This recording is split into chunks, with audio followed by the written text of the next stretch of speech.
nous n'allons pas voter ce qui nous est proposé.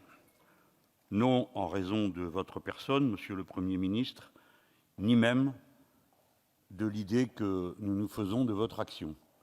Nous sommes certains que vous faites pour le mieux. Mais nous ne partageons ni vos diagnostics, ni le système d'action que vous avez choisi. Au demeurant, on voit bien que vous êtes aujourd'hui le bouc émissaire de confort de toutes sortes de gens, à commencer dans votre propre majorité. Ce n'est pas notre état d'esprit.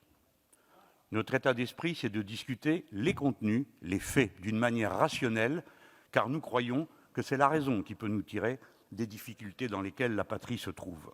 Au demeurant, vous n'êtes pas le responsable des diagnostics erronés en première ligne. En première ligne, comment oublier à propos de l'épidémie, le 24 janvier, ces déclarations de Madame Agnès Buzyn de triste mémoire dans l'hôpital public. Le risque d'importation de cas depuis Wuhan est modéré, il est maintenant pratiquement nul parce que la ville est isolée.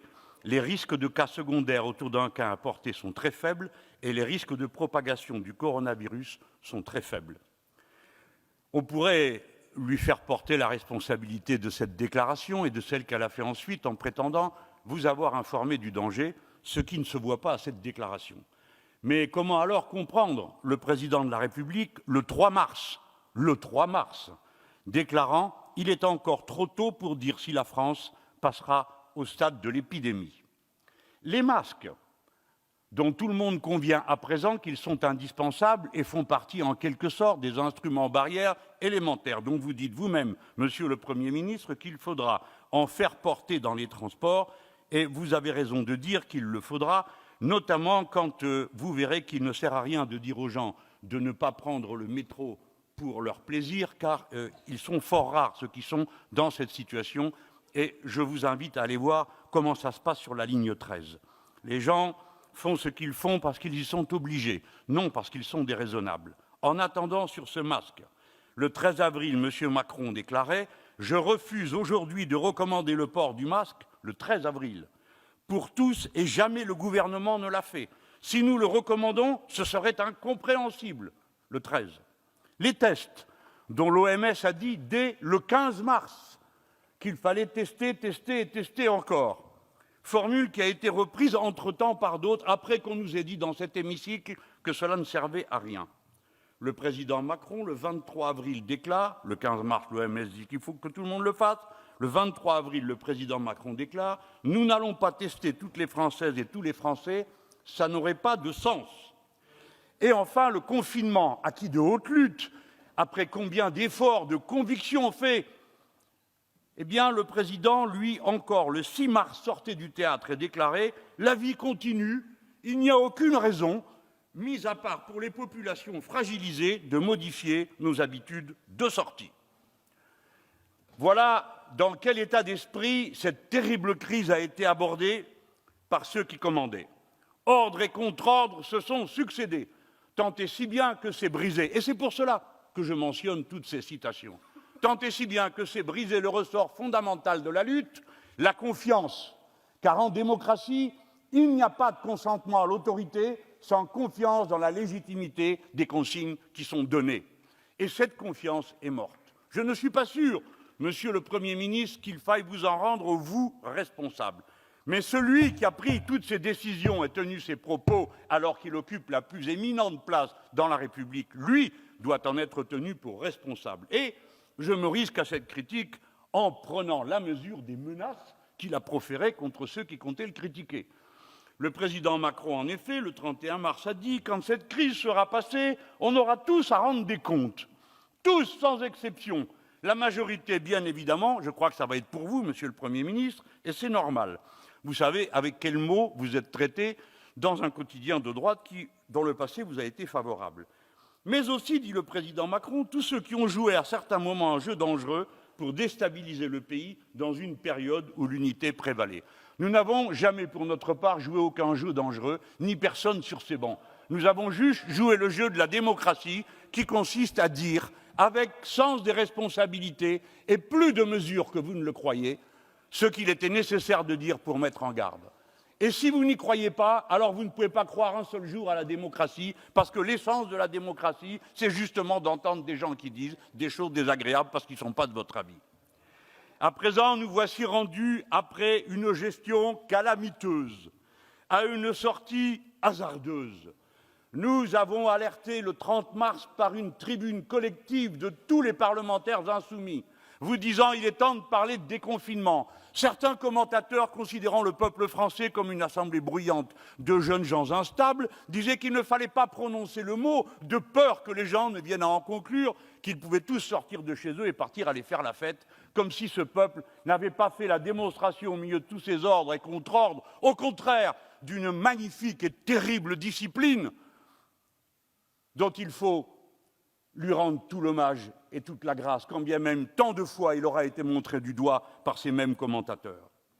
Sortie hasardeuse, il faut planifier, planifier, et non pas croire que le libre marché, la libre motivation des individus va suffire à remplir les conditions qu'il faut remplir pour que ce 11 mai puisse être autre chose qu'une aventure. D'ailleurs, les observateurs attentifs auront remarqué que cette décision a été prise par le président de la République, et lui seul, sans tenir compte du gouvernement, sans tenir compte de l'Assemblée nationale, sans tenir compte du comité scientifique qu'il a pourtant lui-même nommé. Et nous avons entendu, avec la délicatesse qu'on apporte à ce genre de moment, le Premier ministre nous dire que lui-même n'est pas bien sûr que le 11 mai, on lèvera le confinement, parce que si certaines conditions que l'on observerait venaient à le pousser à décider autrement, on déciderait autrement. Heureusement que vous le dites, Monsieur le Premier ministre, parce que sinon, nous aurions très peur.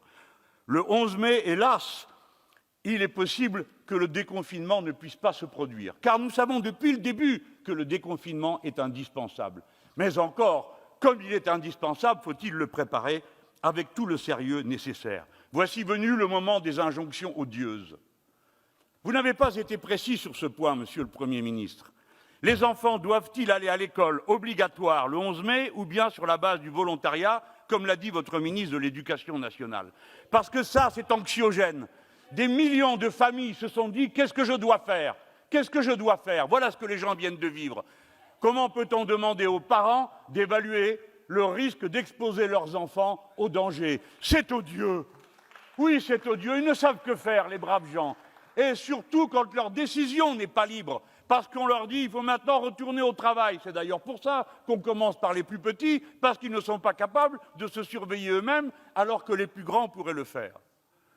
Et pour les enseignants, n'est-ce pas odieux de mettre en balance leur conscience professionnelle, leur attachement aux enfants qu'ils éduquent et leurs propres risques, leur évaluation du risque pour eux et pour leur famille. Voilà ce que j'appelle les injonctions odieuses. Et pour les travailleurs qui vont aller sur leur poste de travail sans qu'on leur garantisse qu'ils aient un masque pour se protéger et sans que vous ayez ordonné, comme c'est votre responsabilité de le faire, ordonner, pas suggérer, ordonner que les travailleurs puissent avoir des réunions de collectifs de sûreté sanitaire sur les lieux de travail pour décider de contrôler d'un point de vue sanitaire la production et les conditions de la production.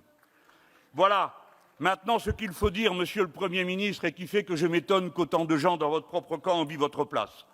C'est que la deuxième vague de l'épidémie est inéluctable. Le deuxième pic est inéluctable et il sera d'autant plus violent que les conditions n'auront pas été réunies pour réussir la sortie du 11 mai.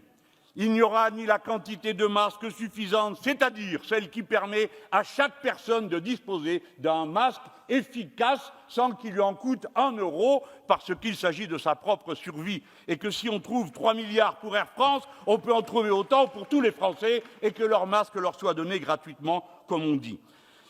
Parce qu'il n'y aura pas la quantité de tests, parce qu'il n'y aura pas la capacité d'hébergement en quarantaine qui nécessiterait des réquisitions dans le système hôtelier, des réquisitions de la totalité de l'industrie textile pour qu'ils produisent les masques dont nous avons besoin, à l'image du Maroc que nous devrions imiter dans ce domaine parce qu'il parvient à cette performance. Oui, le Maroc, c'est très bien, c'est mon pays natal, et je pense qu'il mérite votre admiration. Le plan des Insoumis, nous l'avions préparé, Monsieur le Premier ministre, pour vous le soumettre et en parler avec vous. Il était prévu une discussion le 5 mai. Oh, bien sûr, nous n'avons pas les moyens dont vous disposez, c'est normal, qui sont ceux de l'État. Finalement, il aura fallu le publier alors même que cette rencontre n'est plus possible.